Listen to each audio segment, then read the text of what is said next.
Olá, fidelidade. Capítulo 7. A criação está consumada. Leitura do livro O Despertar da Imaginação, de Neville Goddard. Eu sou o Alfa e o Ômega, o primeiro e o último, o princípio e o fim. Apocalipse 22, versículo 13. O que foi é agora. O que há de ser já passou. E Deus requer aquilo o que já passou. Eclesiastes 3, versículo 15. Blake via todas as possíveis situações humanas como estados já consumados. Ele via todos os aspectos, cada trama e cada drama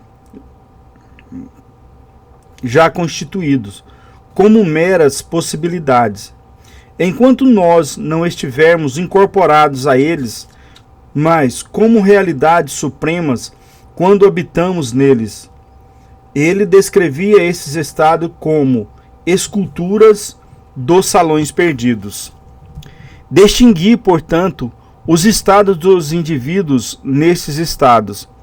Os estados se alteram, mas as identidades individuais nunca mudam nem se cessam. A imaginação não é um estado, disse Blake. Ela é a própria existência humana. Afeição ou amor se tornam um estado quando distinguidos pela imaginação. Dizer o quanto é importante lembrar disso é quase impossível, mas no momento em que o indivíduo perceber isso pela primeira vez, será o momento mais importante de sua vida. E estar incentivado a sentir isso é o mais alto nível de incentivo que se pode ter. Na verdade, é comum a todos os homens, mas ter a consciência dela, estar autoconsciente disso, é outra história.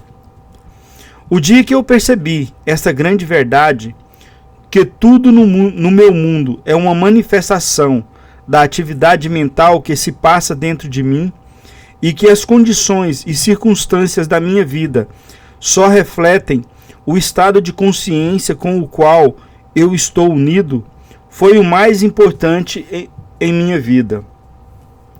Mas a experiência que me fez ter essa certeza é tão distante da existência comum que por muito tempo eu hesitei em falar sobre ela, pois a minha razão se recusava a admitir as conclusões que tive através desta experiência.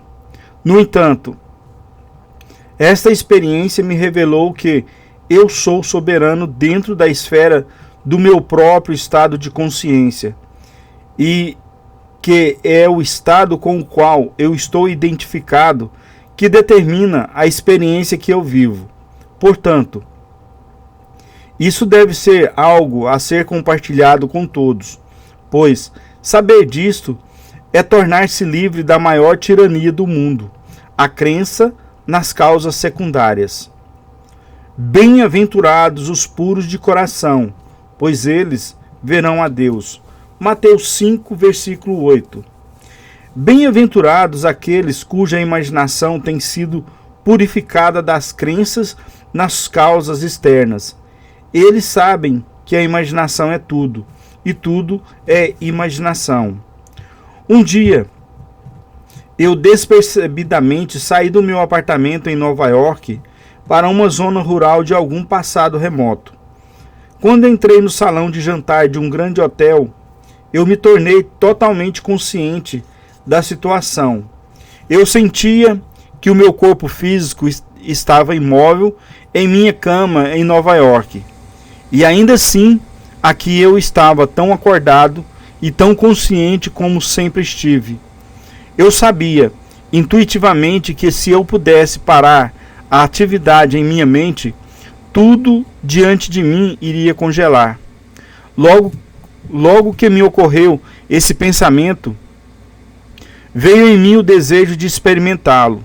Eu senti uma tensão em minha cabeça, que provocou um silêncio completo. Minha atenção se concentrou tal como o foco de um laser. E a garçonete que andava, não andou. Olhei pela janela e as folhas que caíam, não caíam mais. E a família comendo à mesa, não comia mais. Eles que levavam a comida à boca, não mais levavam. Então minha atenção se dispersou. A tensão aliviou e de repente tudo voltou ao que era, seguindo seu curso. As folhas caíram, a garçonete caminhava pelo salão e a família comia o seu jantar. Então eu entendi a visão de Blake das esculturas dos salões perdidos. Eu vos enviei para colher onde não empregaste seu trabalho. João 4, versículo 38. A criação está consumada. Eu sou o Alfa e o Ômega, o primeiro e o último, o princípio e o fim. Apocalipse 22, versículo 13. Eu sei que tudo quanto Deus fez durará para sempre. Nada se pode acrescentar às suas obras, e nada se pode tomar delas. E isso Deus fez assim para que os homens temam a sua grandeza. O que foi é agora, o que há de ser já passou. E Deus requer aquilo o que já passou. Eclesiastes 3, versículos 14 e 15. O mundo da criação está completo e sua matriz original está dentro de nós. Nós a vimos antes de sermos estabelecidos como homens. E desde então tentamos recordá-la para ativar segmentos da mesma. Existem infinitas perspectivas desta matriz. Nossa tarefa é obter a perspectiva correta. E ao determinar o direcionamento da nossa atenção, fazê-la acontecer de acordo com o nosso ponto de vista interior, se pudermos montar a sequência correta e experienciá-la na imaginação, até que ela adquira o tom de realidade, então nós conscientemente criamos circunstâncias. Esta perspectiva interna é a atividade da imaginação, que deve ser conscientemente direcionada. Devido a uma série de transformações mentais, nós gradativamente nos tornamos mais conscientes dos aspectos de tudo aquilo que já existe. E ao alinharmos nossa própria atividade mental ao aspecto da criação que nós desejamos experimentar, nós o ativamos, o ressuscitamos e a ela damos vida. Esta experiência que eu tive não só mostra o mundo como uma manifestação da atividade mental do observador individual, mas também revela que o nosso direcionamento permite que a nossa atenção salte entre esses momentos eternos. Um abismo infinito separa qualquer momento distinto que nós vivemos. Nós, através dos movimentos da nossa atenção, damos vida às esculturas dos salões perdidos. Pense que o mundo contém um número infinito de estados de consciência, através dos quais ele poderia ser observado. Pense nesses estados como salões ou mansões na casa de Deus, e que, como os quartos de qualquer casa, eles são fixamente alocados em relação um ao outro. Agora pense em você mesmo, o seu verdadeiro eu, o seu eu imaginativo, como um habitante vivo, caminhando pela casa de Deus. Cada quarto contém algumas das esculturas perdidas, com infinitas tramas e dramas, e situações e eventos já existentes, mas não ativados. Elas são ativadas assim que a imaginação humana entra em contato e se funde a elas. Cada uma representa certas atividades mentais e emocionais. Para entrar em um estado, o homem deve consentir com as ideias e sentimentos que ela representa. Esses estados representam um número infinito de possibilidades e transformações mentais que o homem pode experimentar. Para mudar para um outro estado ou mansão, se exige uma mudança de crenças.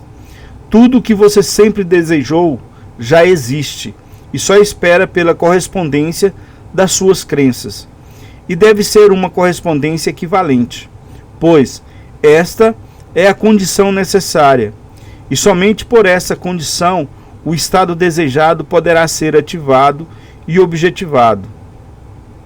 Combinar as crenças de um estado é a busca que encontra, é o bater à porta que faz abrir, o pedir que se recebe.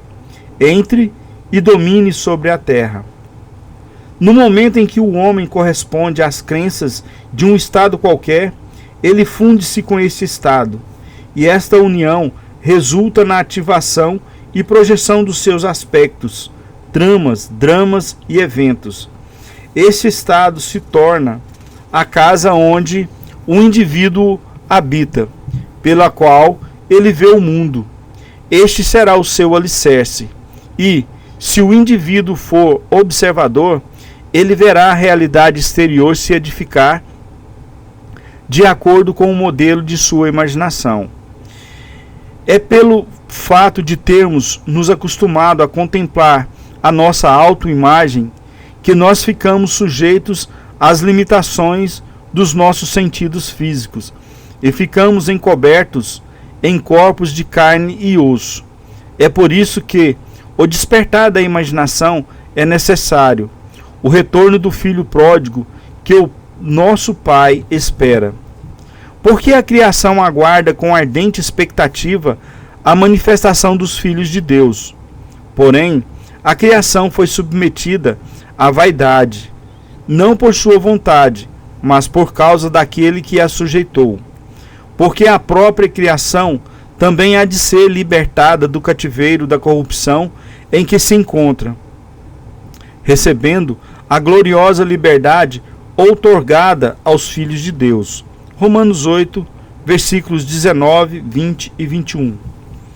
Nós fomos sujeitos a esta experiência biológica, porque ninguém poderá despertar a imaginação sem antes ter sido submetido às vaidades e às limitações da carne.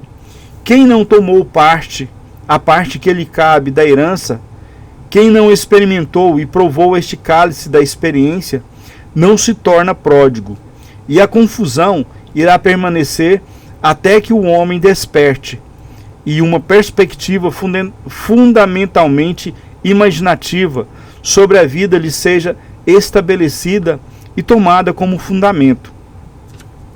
Eu deveria pregar as riquezas insondáveis de Cristo e fazer com que todos os homens vejam a comunhão do mistério, que desde o início do mundo tem sido escondido em Deus, que criou todas as coisas através de Cristo.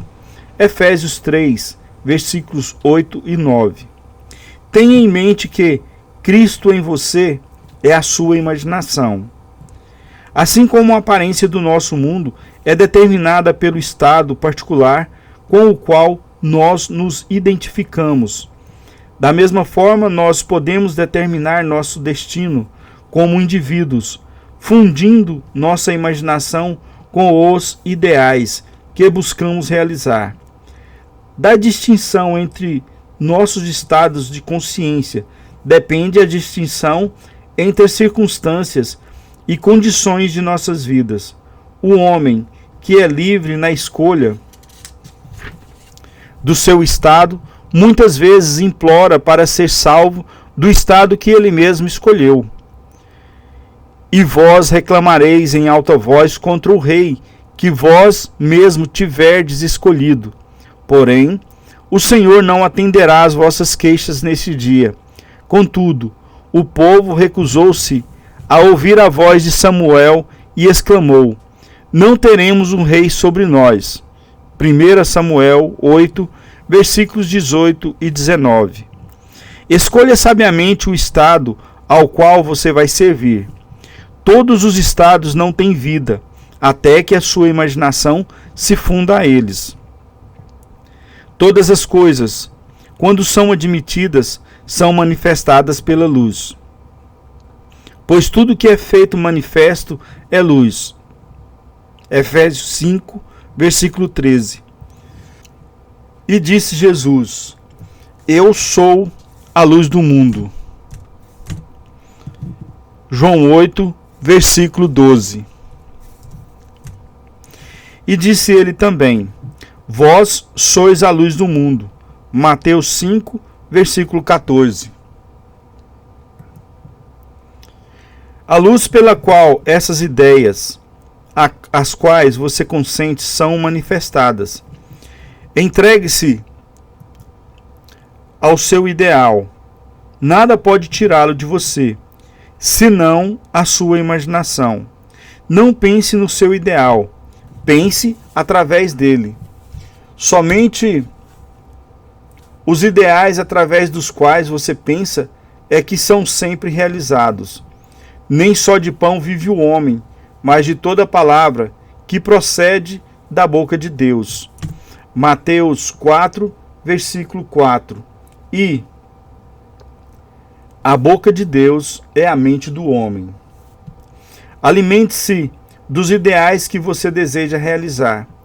Tenha um propósito, tenha um objetivo definido, ou sua mente ficará vagueando errantemente, se alimentando com qualquer sugestão negativa. Se você viver bem mentalmente, todo o resto ficará bem.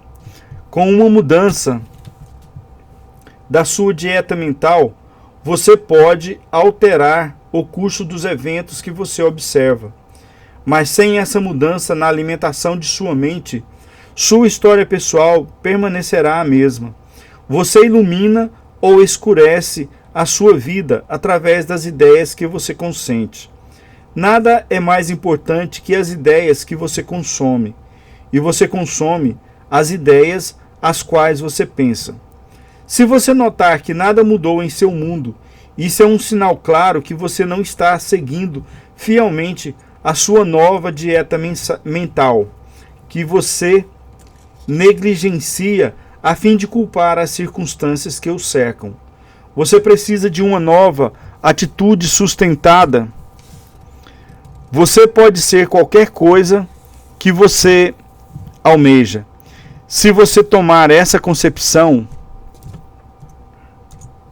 habitual, pois qualquer ideia que exclua todas as outras do raio de sua atenção será compelida em ação.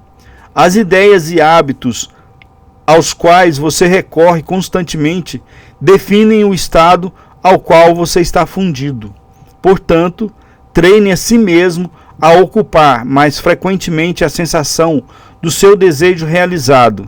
Isto é a magia da criatividade. É a maneira de trabalhar no sentido da fusão com o estado desejado. Sempre é possível passar do pensamento sobre o fim que você deseja realizar para o pensamento através deste fim.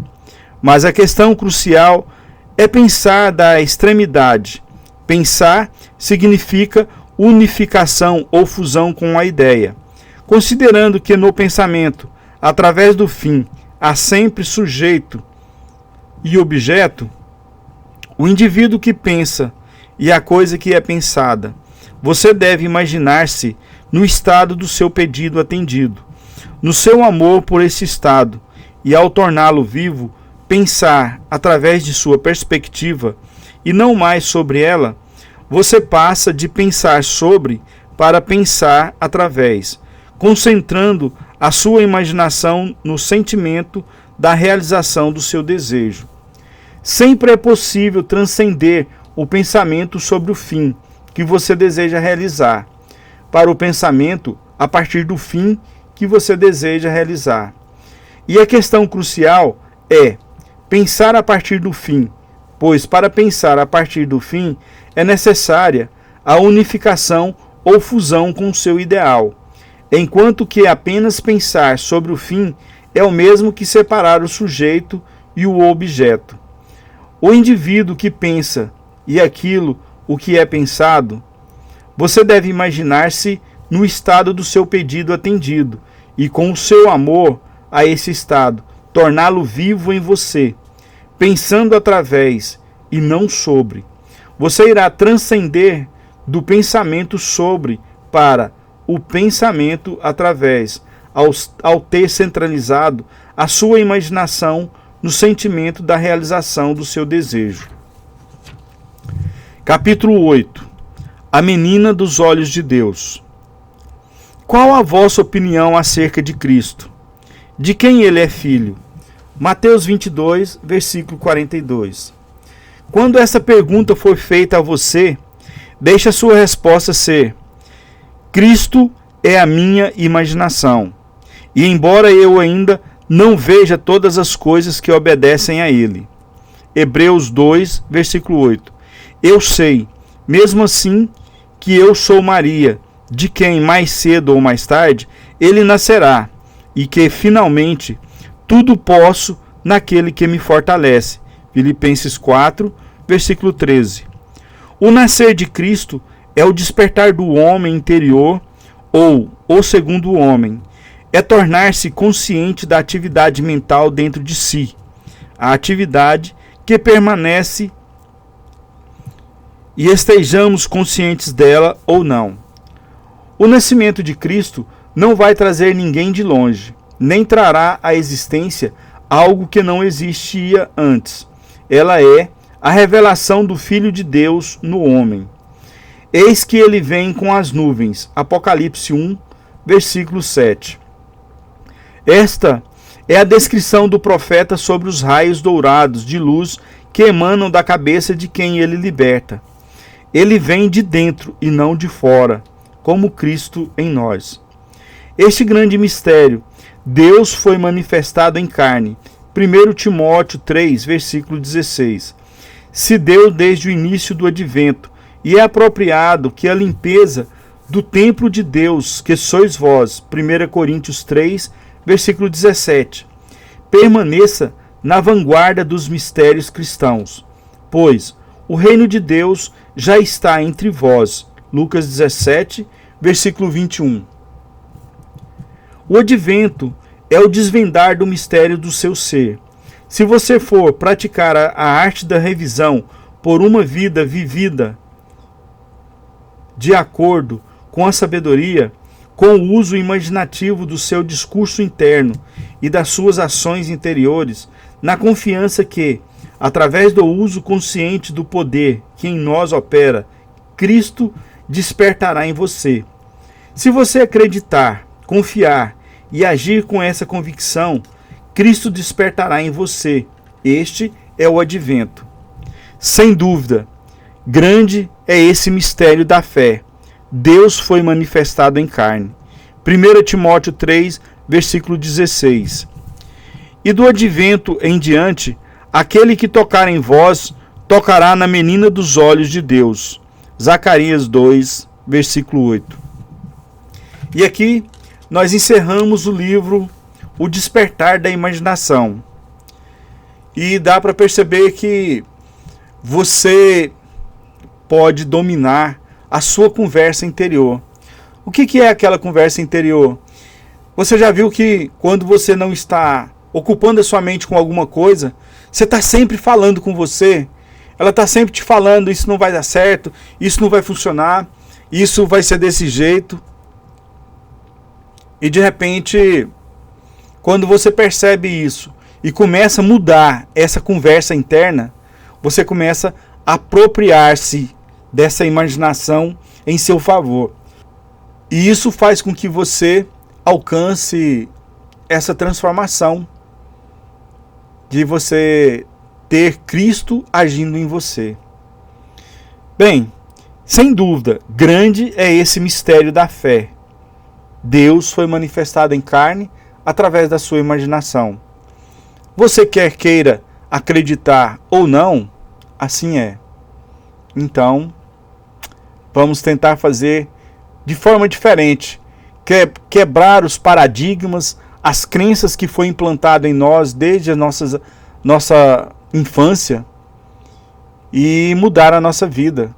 É você que muda, não é Deus que vai mudar a sua vida. Sim, Deus através da sua imaginação, do seu querer, né, mudar, porque não é fácil. você quebrar todo o paradigma e tentar acreditar numa coisa nova, poucas pessoas que alcançam isso. Mas, com certeza, seremos mais que vencedores em Cristo Jesus. Ou seja, seremos mais que vencedores através da nossa imaginação. Vamos praticar e vamos dar os frutos que nós podemos dar e mostrar às outras pessoas. Obrigado por virem até aqui. Se inscreva, compartilhe, deixe lá seu comentário se puder. E se puder também gostar, né, deixa seu like. Valeu, gente!